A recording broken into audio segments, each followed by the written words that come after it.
দর্শক ক্রিক ফ্রেন্সিতে আপনাদের স্বাগত জানাচ্ছি। আমি জয়ন্ত বিন্দু এবং কোনো রকম কালক্ষেপণ না করে আমাদের গেস্টকে আপনাদের সাথে পরিচয় করিয়ে দিতে চাই। আন্তর্জাতিক ধারাভাষ্যকার এবং সবার প্রিয় পরিচিত মুখ মাজহারউদ্দিন অমি। অমি ভাই, ওয়েলকাম। Thank you. আজকে আসলে আমাদের কথা বলার জন্য বেশ কিছু টপিক রয়েছে, মাঠের এবং মাঠের বাইরের বিষয়টা হয়তো মূল ফোকাসে চলে যেতে পারে। মাঠের বিষয়টা দিয়েই শুরু করি। কলম্বো টেস্ট শেষ হলো, গতদিন আপনার বিশ্লেষণ শুনছিলাম, আপনি বলেছিলেন সম্ভবত বাংলাদেশ যদি আজকে দুটো সেশন ব্যাটিং করতে পারে, লিড দিতে পারে, হতাশ হলেন কিনা? হ্যাঁ, মানে হতাশ তো কালকে থেকেই হতাশ, টু বি ভেরি অনেস্ট। আমাদের যে ব্যাটিংটা হয়েছে সেকেন্ড ইনিংসে, অনুমেয় ছিল যে বাংলাদেশ তো এই টেস্ট ম্যাচ হারতেই যাচ্ছে, তবে ওই যে ওই ইনিংস ডিফিটের লজ্জাটা এড়ানোর একটা ব্যাপার ছিল, সেটাও আমরা পারিনি।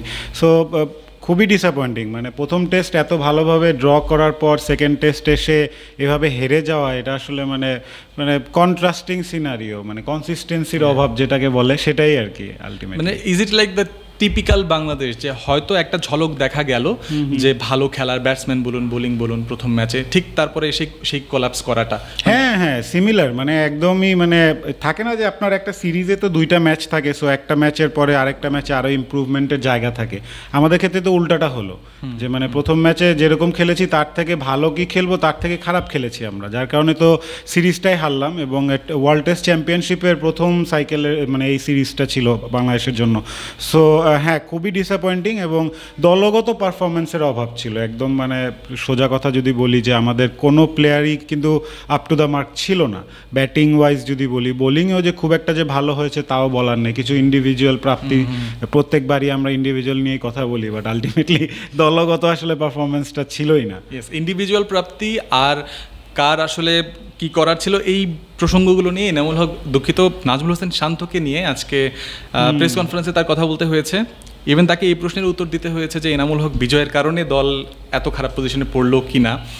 আপনার কি মনে হয়? না, আমি ইনফ্যাক্ট কালকেও বলছিলাম যে শুধু বিজয়ের জন্যই কি আমরা টেস্ট হারতে যাচ্ছি নাকি, বা বিজয়ের পারফরমেন্সের জন্যই কি আমাদের এই মানে ব্যাটিং কোল্যাপস কি শুধু একজনের জন্যই হলো নাকি, বা ব্যাটিং যে ফেইলিয়ার বলবো আমি।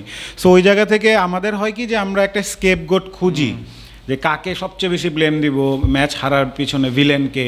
আমাদের এই টেন্ডেন্সিটা থেকে বের হয়ে আসা উচিত। হ্যাঁ, তিনি তো খারাপ খেলেছে, এটা সবাই জানে, তিনি নিজেও তো অস্বীকার করবেন না যে আমি খারাপ খেলিনি। সো ওই জায়গা থেকে আমি বারবার বলি, আমাদের ইন্ডিভিজুয়াল গ্লোরি, ইন্ডিভিজুয়াল হিরোইক্স থেকে বের হয়ে আসতে হবে।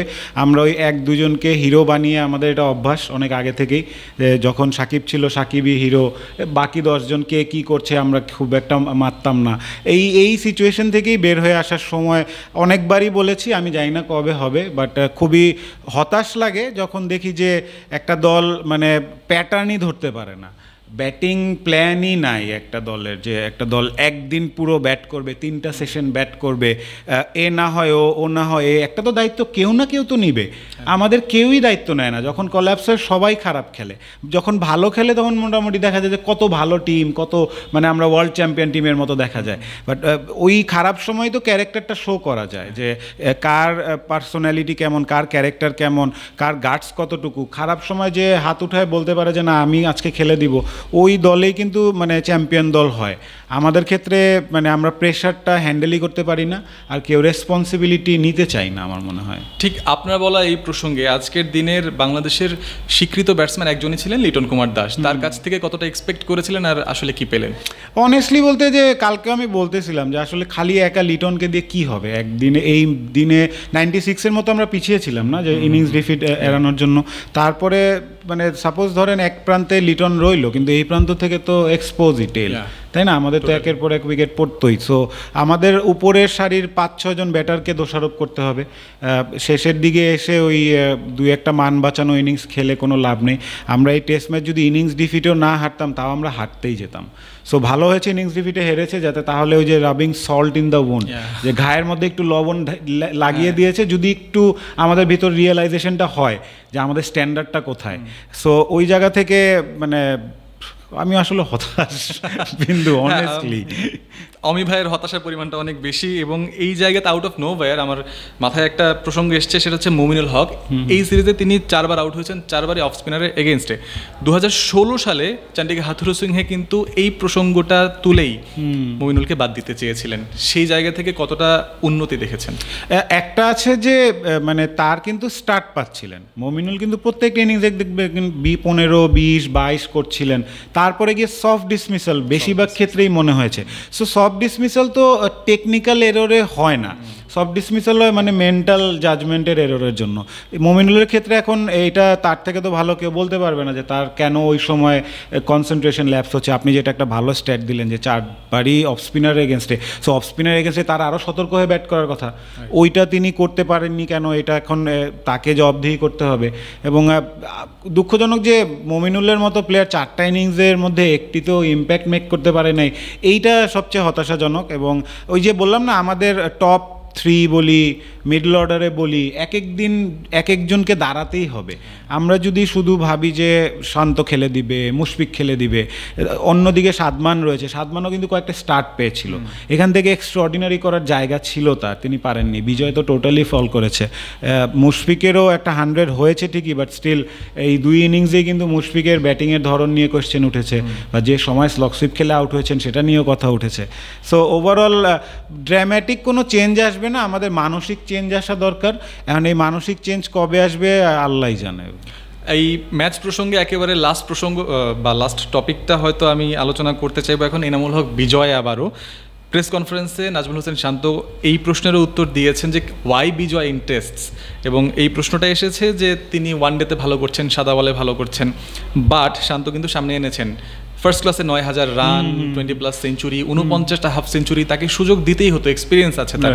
বাট যদি এই ফার্স্ট ক্লাসের স্ট্যাটগুলোই আমরা বিবেচনায় নিই, ইন্টারন্যাশনালে গিয়ে সেগুলো রিফ্লেকশন হচ্ছে না কেন? ডিফারেন্স আছে তো, ইন্টারন্যাশনাল ডোমেস্টিক ক্রিকেটের ডিফারেন্স আছে এবং আপনার সাইকোলজিক্যাল ডিফারেন্সও আছে।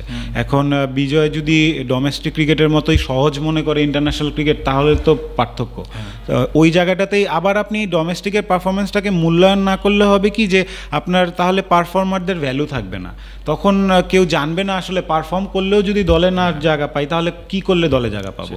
এই জন্যই এই প্লেয়ারদেরকে সুযোগও দেওয়া উচিত, লেট দেম নো যে ডিফারেন্সটা কি। যদি সে প্রিপেয়ার থাকে, সে ওইভাবে প্রিপারেশন নিবে, তাহলে সে সাকসেসফুল হবে। বা তার মধ্যে যদি প্রতিভা দেখে সিলেক্টররা 2-1টা ম্যাচ ফেল করলেও তাকে সেই সুযোগটা দিবে। বিজয়ের ক্ষেত্রে আবার একটু ডিফারেন্ট কেস, কারণ বিজয় তো অনেক বছর আগে থেকে ন্যাশনাল টিমে খেলছে, অন অফ বের হচ্ছে, ঢুকছে, খেলছে, পারফর্ম করছে, আবার বাদ পড়ছে। সো এই ক্ষেত্রে বিজয়কে আমার মনে হচ্ছিল যে তাকে একটা মূল্যায়ন করারও ব্যাপার ছিল, যে এতগুলো রান করছে ছেলেটা, তো তাকে সুযোগ দেওয়াটা দরকার ছিল। আপনি না দিলে কিন্তু ইনজাস্টিস হতো। এমন না যে আমাদের ওপেনিং স্লটে খুব মানে একদম পারফেক্ট একটা কম্বিনেশন রয়ে গিয়েছে যেটাকে ভাঙা যাবে না।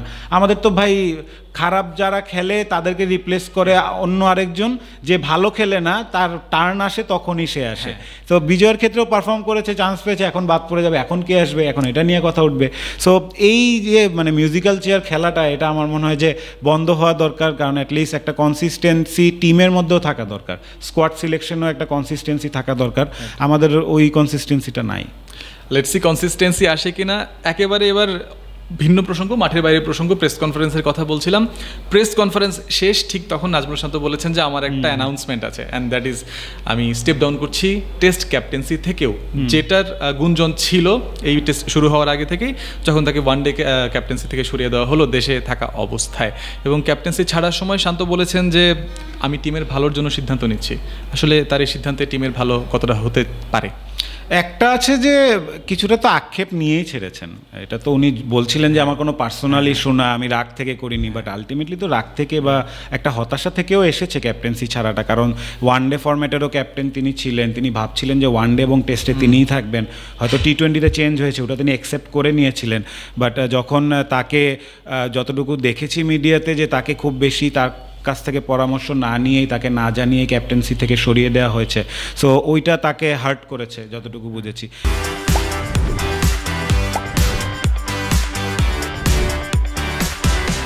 বাট আমার মনে হচ্ছে যে আমাদের প্রসেসটাই রং। ক্যাপ্টেন্সি বা ক্যাপ্টেন সিলেক্ট করার ক্ষেত্রে আমি একটা বই পড়ছিলাম, ওখানে মানে মাইক আর্থারটন, নাসির হোসেন এদের সময়ের ক্যাপ্টেনদেরকে মানে প্রেজেন্টেশন দিতে হতো।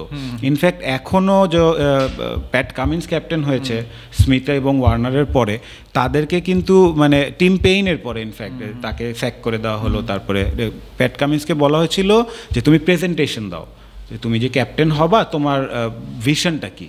সো ও তার ভিশনের মধ্যে অনেক কিছু অ্যাড করেছে, জাস্ট বলার জন্য বলা না, তার প্ল্যানটা কি এটা লিখিত পরিতভাবে বোর্ডকে দিতে হয়। ক্যান্ডিডেট থাকে, 2-3 জন ক্যান্ডিডেট থাকে, শুধু প্যাট কামিন্সকেই বলেনি, আরও 2-3 জনকে বলেছিল। তাদের মধ্যে থেকে তাদের মনে হয়েছে যে কামিন্সের মানে প্রেজেন্টেশনটা ভালো বা তার ফিউচার প্ল্যানিংটা ভালো। আমাদের ক্যাপ্টেনদের সাথে কি কথা বলা হয়? আমার তো মনে হয় না। বা ক্যাপ্টেনই যে তারই কি আদৌ কোনো ভিশন আছে কি না এটাও তো আমাদের জানা দরকার। আমি আজকে ডেকে বললাম তুমি কালকে থেকে ক্যাপ্টেন, সাডেনলি তো ওর মাথা চেঞ্জ হয়ে যাবে না।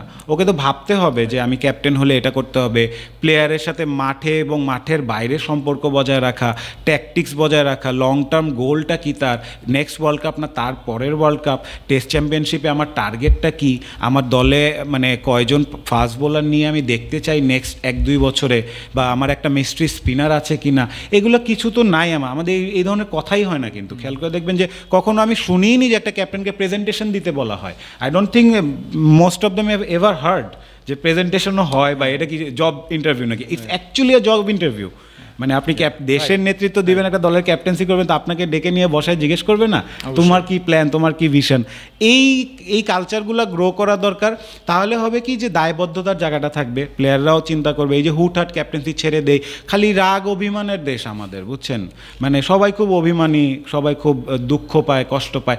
ভাই এটা ইন্টারন্যাশনাল স্টেজে দেশকে রিপ্রেজেন্ট করতেছেন, এখানে এই আবেগের কোনো জায়গা নেই। এখানে সব কিছু আপনার মানে আপনার পারফরমেন্স বলেন বা প্ল্যান বলেন বা ব্যাক করা বলেন, এই জিনিসগুলো কাজ করবে।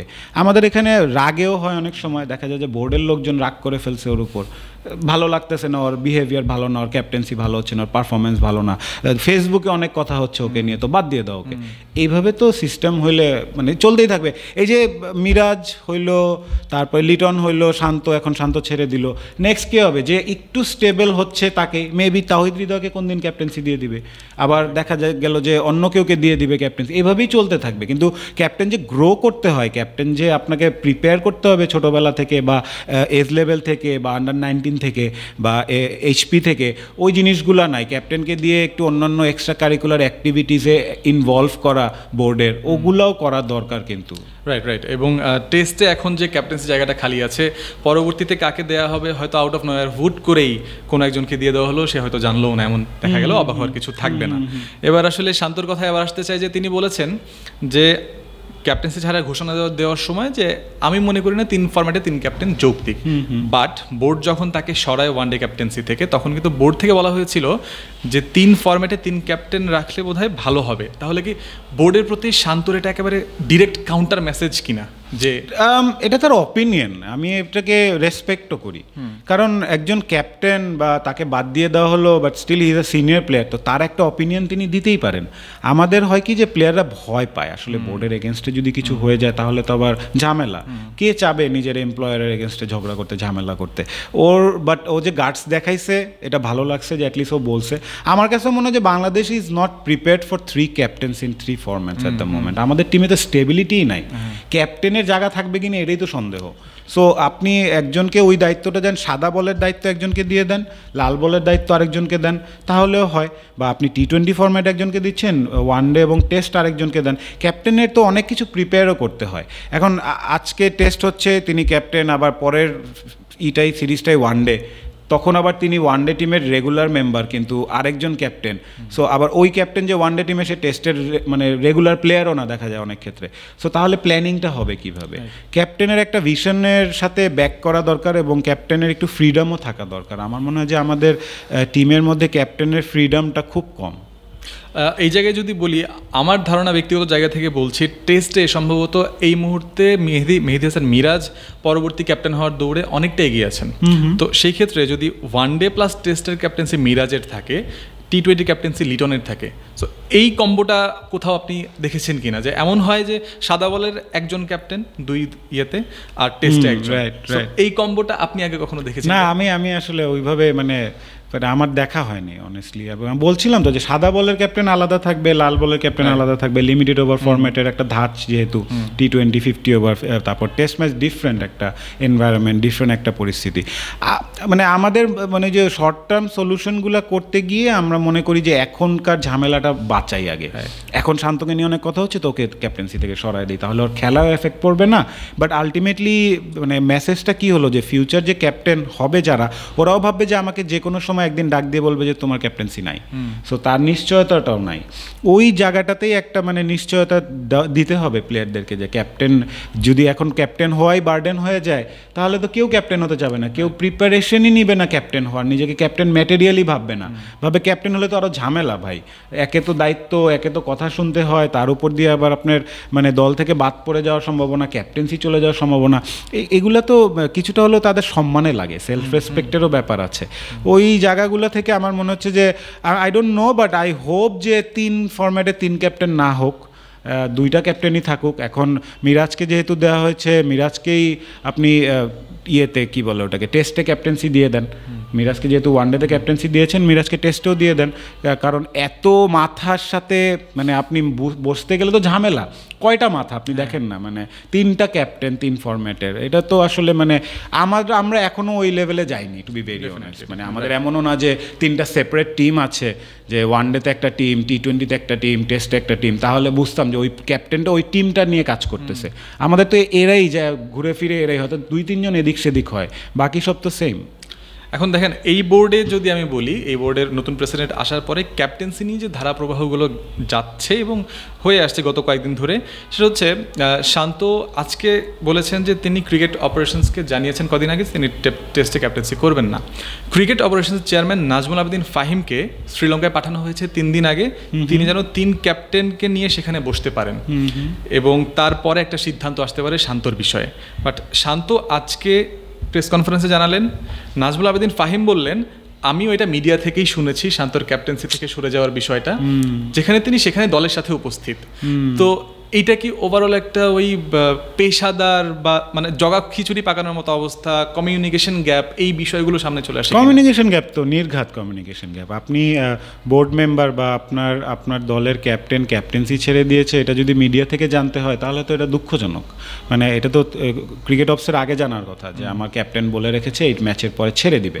সো ওই জায়গা থেকে এখন সব কিছু গিয়ে এইভাবে ট্যুরের মাঝখানে এত কথা বলার কি আমার মাথায় আসে না। মানে গ্যাপ তো ছিল, শ্রীলঙ্কা ট্যুর যাওয়ার আগে সবাই বসে কথা বলতো, এখনই সাডেনলি আমাদের সব কিছু মনে হয় যে মানে এখনই সব হয়ে যাবে, এখনই সব করতে হবে, ব্রেকিং নিউজ, এই ইয়ের মধ্যেই আমরা যাচ্ছি। খেলার নামে আমাদের কোনো খবর নাই, আমরা মাঠের বাইরের অনেক গ্যাঞ্জাম ট্যাঞ্জাম নিয়ে আমাদের মানে মিডিয়া সবসময় বিজি থাকে কিন্তু দেখবেন, কিন্তু নট ফর পজিটিভ থিংস, মানে সব নেগেটিভ, এই শান্ত ক্যাপ্টেন্সি ছেড়ে দিছে, অমুকে ক্যাপ্টেন্সি, নতুন কিছু হইলেই এখনই মনে হয় সব বদলে যাবে।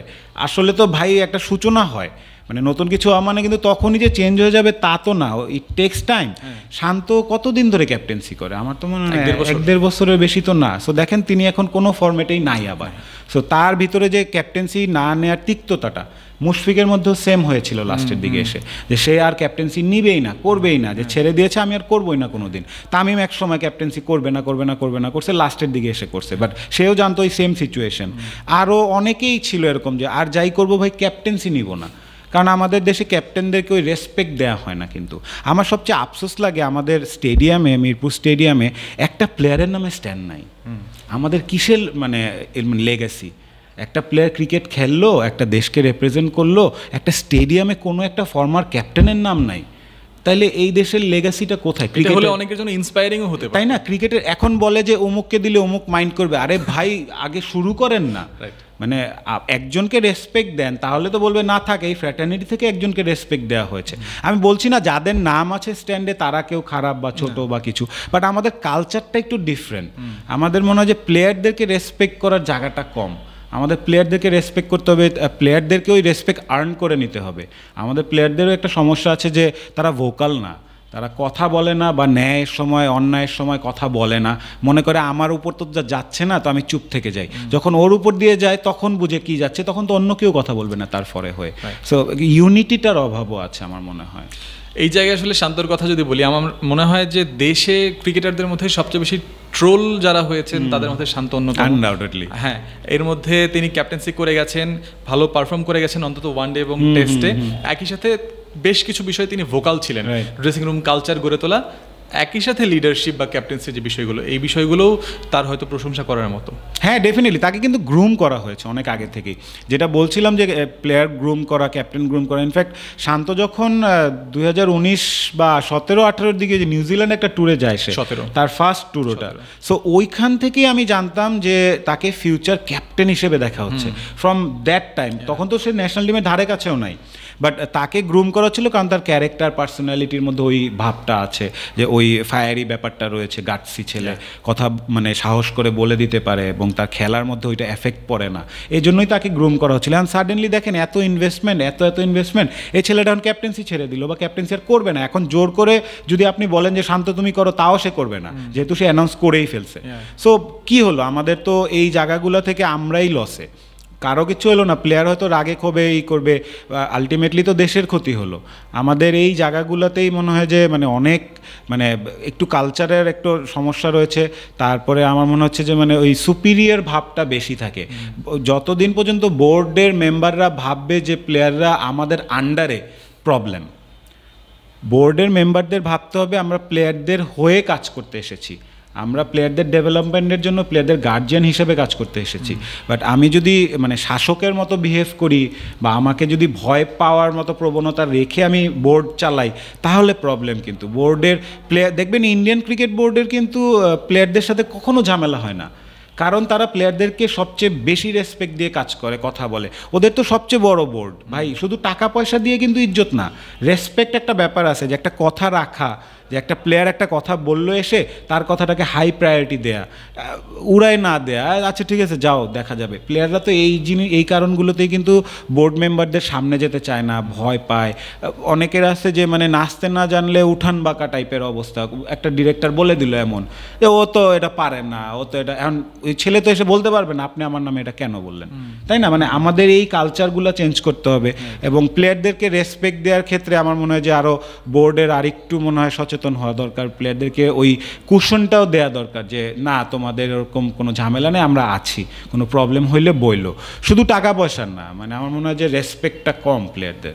একই সাথে ওই শান্তর প্রসঙ্গই যদি আবার বলি, যে নাজমুল আবেদিন ফাহিমি আজ আবার একটা গণমাধ্যমে বলেছেন যে শান্তর যেই লিডারশিপ কোয়ালিটি বা ক্যাপ্টেন্সি, নেতৃত্ব, এই বিষয়গুলোর আছে, ওকে গ্রুম করা হয়েছে, আমি আশাবাদী ভবিষ্যতে সে আবারও ক্যাপ্টেন হবে বাংলাদেশের।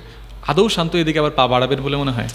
বয়স তো কম, 26-27, রাইট। এবং বাংলাদেশ টিমের যে অবস্থা, আমাদের তো রেগুলার প্লেয়ারই নাই, এর মধ্যে ক্যাপ্টেন তো মানে আরও লাক্সারি।